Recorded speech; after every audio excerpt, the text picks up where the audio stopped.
Hey everybody, this is the Sliders Review, and I'm here today to talk to you about were the deaths in Scream 6 pointless and underwhelming? So, just like I said before this morning, I just got through watching Scream 6 last night, and I absolutely loved it more than Scream 5. And I can't wait to buy it on DVD. So I can finally start adding Scream back to my collection because I stopped with 5. And I don't own none of the TV shows on DVD.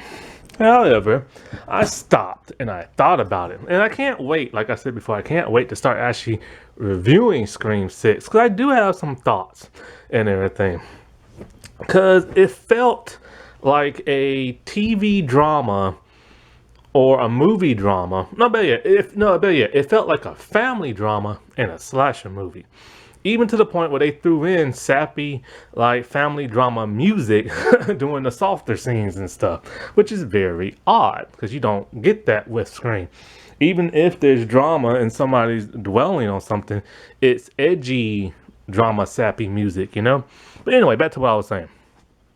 So with all the kills that happened in Scream 6, not talking about the way how they were killed, but I'm talking about the people who actually died. Did they have any relevance to like the plot or like the characters that are survivors and stuff? Not really. Like, here's the thing, they weren't random strangers who got killed. That's the thing that a lot of people seem to think. They actually have significance to our survivors. Most of them are like loved ones, like somebody's dating someone. I've heard some people say that the killings were so random, just complete strangers, but they're not. They have a significance to the survivors. You have the psychiatrist who has a connection with that Sam, and and who has been dealing with her, who doesn't want to deal with her no more because he's scared. But, the killers are afraid she might have told him something that could be used in court as like an alibi or like, to prove her innocence and stuff. Therefore, it's a connection. Then you have, okay, I don't remember these people's names. I just watched them, not in front of the computer.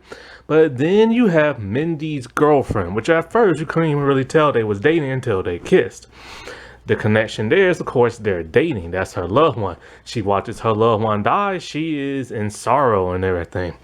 But the problem with her death is that we don't really know her as a character at all. The only thing we know is that she is dating Mindy, and that is literally it. And she is a nice person.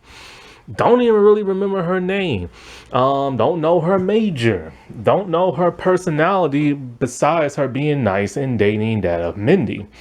So to that, it feels like a hollow kill. We don't know the character that well, and we really don't care. We care that she's dating Mindy, want her to survive for that reason. But other than that, hey, we don't care, you know what I'm saying? Then, one of the most like hollow kills in the entire movie is Gail's boyfriend. First off, we don't even know her boyfriend's name. Two, he's just got introduced in this movie. 3, we barely even get to see his face. 4, we don't know his name. We don't know how long they've been dating. And he is literally just there just to die and everything. So, but the only connection of significance is the fact that he is dating Gail. So, of course, when he dies, she's going to be upset. Only problem is she doesn't even seem to care about her boyfriend.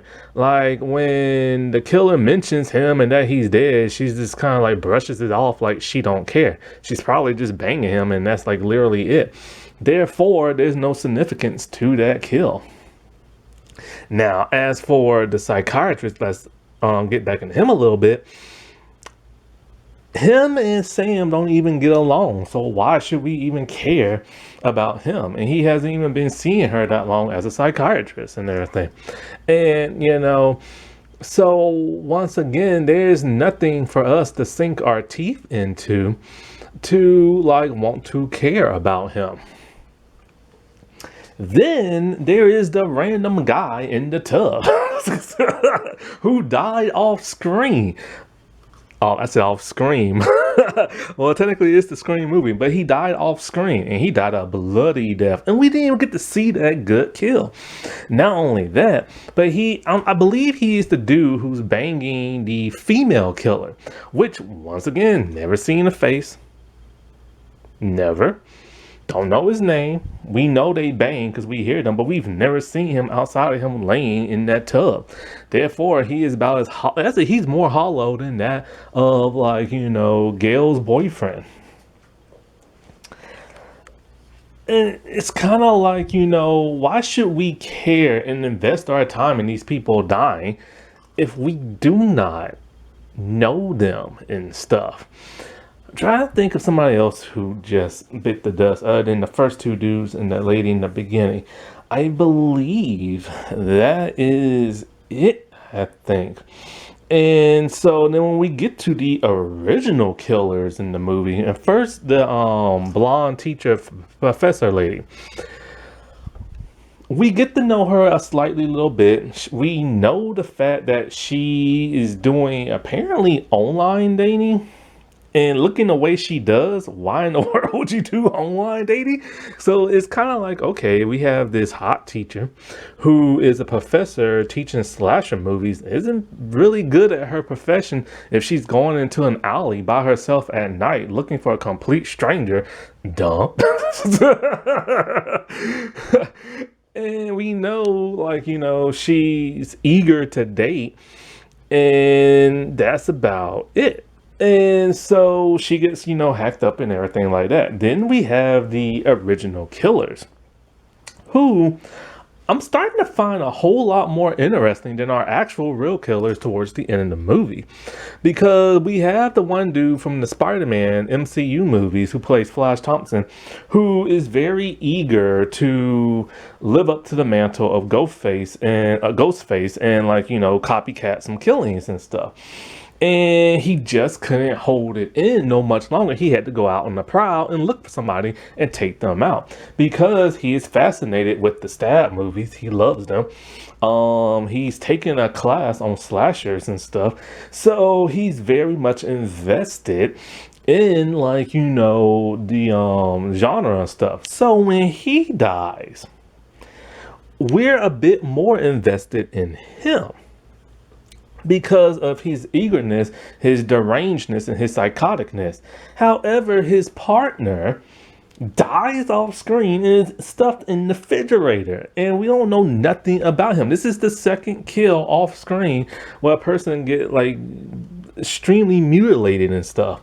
And we know we have no significance to that of like,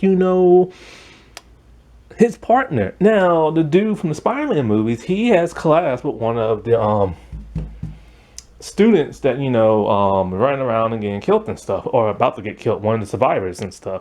So there's a little bit of significance there. And so, like, I don't know, like, I do like this movie, but the problem I'm having that is like, what was the point in these characters other for them to just to be there and die? It's kind of similar to how Scream 4 was, in the sense of, these new cast members are here. Then all of a sudden, they just start dropping like flies, and they were just there to die because they don't even survive, well, now Kirby has. And then once the original cast came in, we forgot all about the new people. And so the problem I'm extremely having is that you gotta have some kind of connection with the people who are dying. And if you don't have a connection with them, they need to serve some type of significance to the person who is killing them. Because the thing with Billy in the very first movie, when him and Stu killed like Casey Becker and Stephen Orff, I think his name was, we knew Stu dated Casey at one point.